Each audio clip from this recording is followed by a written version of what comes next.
There's a little bulletin right there, a little button that says bulletin. And you can see right there in the comments about Jeremiah. Long book. He's a major prophet. He's someone that Jesus quotes a long time ago. It's an old book, so maybe it's just historical document, but let's see what we can learn about Jeremiah. For his whole career, 40 plus years, he worked for 40 plus years, he spoke out against these nationalist ideas of we are better than them. His whole career, he spoke out against anti-migrant policies that treated foreigners as second class. His whole career, he spoke out against pro-rich policies that gave a lot of power to a very few people. He spoke out against the misogyny that is embedded in religion. So often, I don't know what it is about religion where it gets embedded in religion so easily. He spoke out against hypocritical religious leaders who followed worldly influence more than holy values. He spoke out against the petty cruelties that kings and leaders are so prone to fall into. See, it's just history. It has no relevance to today whatsoever. This is just 2,600 years ago, all about Jeremiah. His whole career, Jeremiah spoke out against the things that ultimately doomed his country. His country failed. And he did that by speaking up for the vulnerable. And so this whole book is a spiritual foundation for welcoming the stranger. The whole book is a spiritual foundation for supporting the poor, for respecting women more than their society did. The whole book is about holding bad leaders accountable and lifting up kindness, not just in your day-to-day interactions, but lifting up kindness as a way that society should be organized. So when you hear Jeremiah, if you've ever heard anything, you've probably heard chapter 29, verse 11, one of the most beautiful verses in the whole Bible. God says, I know the plans that I have for you. They are plans to prosper you, not to harm you. I have plans to give you a future of hope. It's a beautiful verse. A lot of us feel like, well, the whole world is against me. God says, no, I'm on your side. I have plans to prosper you, and it's a future of hope. And those words, like all of Jeremiah's words, they land in a context of, gosh, the politics around us are just so self-destructive. His time. They land in a context of, there's an abandonment of all the values that I thought held us together. There was a way that I thought society held together. We trusted each other. We cared for each other. And now, like mercy for the weak is somehow a bad thing. And hospitality for the migrant is somehow weaponized. Those words and all of Jeremiah's message, they are in response to these powerful men who are reframing holy wisdom in service of their own rotten agenda. Now, if a sermon starts there, where do you think it's going to go? Because we're just getting warmed up. Really, I just want to put Jeremiah in a frame so that you can hear again the words that Margie read there. This is what sacred breath tells us. This is what the breath at our heart. You know this, whether you've been clouded your whole life. You know this, whatever the news has been telling you. You know this in your heart. And the wind is the same. The whole world runs on this, what sacred breath tells us. It's like a curse to trust in mere humans who are like withered tumbleweeds in a wasteland of their own doing.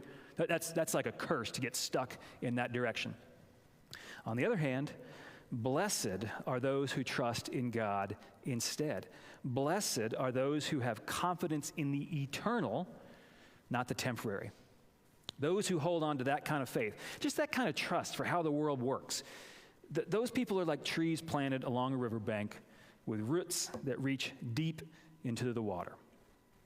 That is one of Jeremiah's responses to this tendency that we still see today for people to just start panicking and following tumbleweed leaders and tumbleweed ideas. I mean, we all do this in our own hearts, where we just find a strategy to get through this day and then a strategy to get through that day, but it just starts rolling out of control until we no longer have any idea of how we can live the way that we initially wanted to live.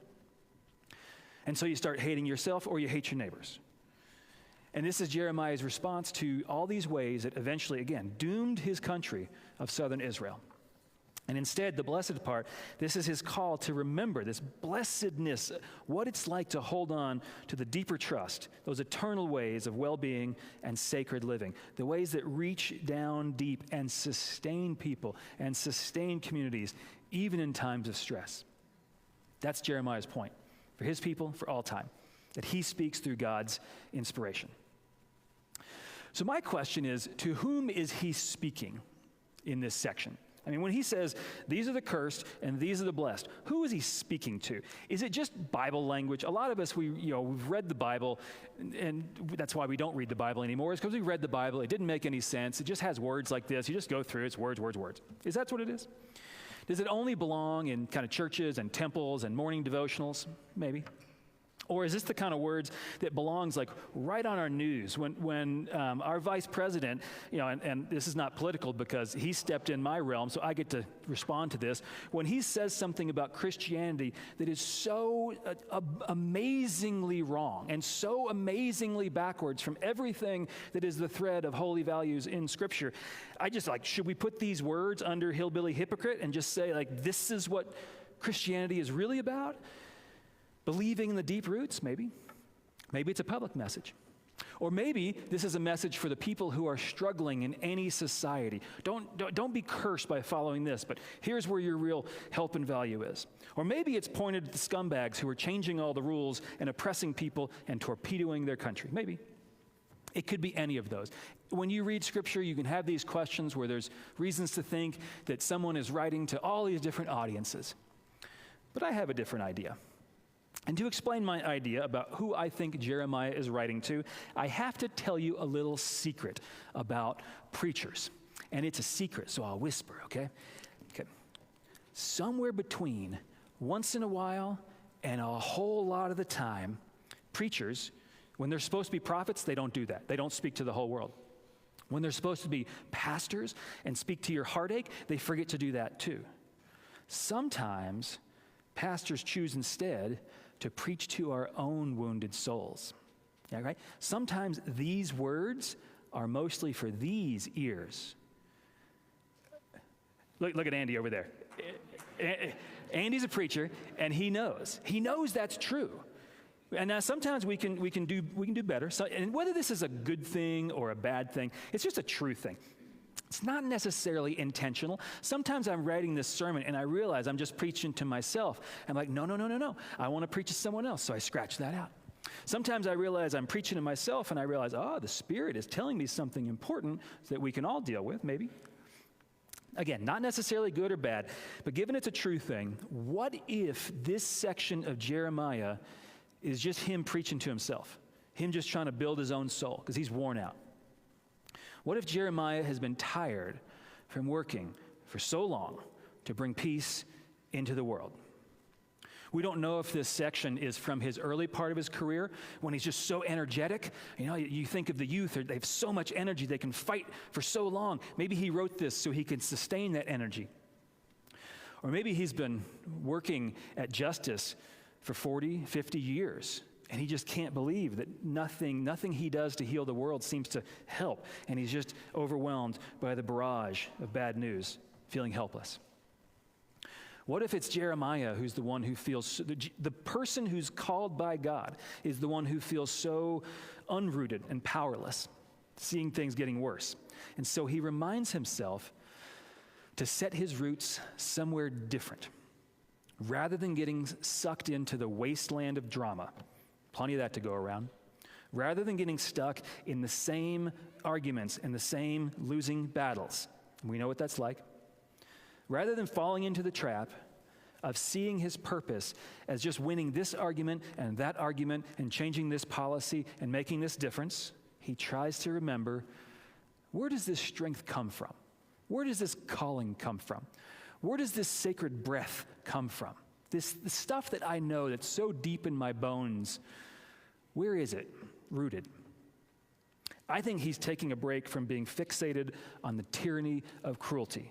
He is taking a break so that he does not dry up, so that he can keep going. He is grounding himself so that he can keep living for a deeper purpose, no matter what happens next.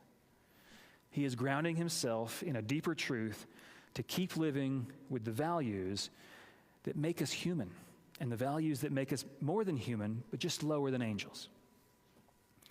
That's just a Hansen theory. You can read those words as Jeremiah telling other people what they should do. God knows preachers do a lot of telling other people what they should do. God knows preachers should listen to their own words a lot more. But if we peel this back just a touch, I'm inspired by the idea that these words were witnessing an inner struggle that many of us have been putting on the outside a lot lately. The deep sighs when we talk about the news. What is the point of even trying anymore? Maybe if they're going to be so mean, maybe I can just be as banal as I ever would want to be. Or some of us have thought, if I just keep my head down, I'm not going to suffer. I'm going to be fine. I can make it through. I'll just be quiet. Or if I resist and I want to stand up for a little bit, I need to have an exit strategy, and I can be quiet. I shouldn't say anything. I shouldn't text anything. I shouldn't put anything on Facebook that could be used against me. Or then again, we can ground ourselves in a more life-giving stream. And there might be another option to survive and even thrive when the heat and the drought comes. And if we can ground ourselves in something eternal, maybe we can persevere through these rhythms of abuse. If we can ground ourselves in something that's truly sacred and not get caught up in the lies and the despair, maybe we can have that future of hope and even discover our real purpose when it lands on our laps so boldly. So I know that there are people who when they face these deepest struggles, here, I'll preach to myself. I know there are people who say, if the world is going to go like this, what the heck is the point of even going to church? What's the point of believing in God? What's the point of studying? And what's the point of prayer? And what's the point of all this? Why even do any of it? A possible answer? It is moments like this that your faith has been preparing you for. All the questions, all the doubt, all the boredom, the flickers of inspiration, the renewed trust, the doubt, the hope, all of it.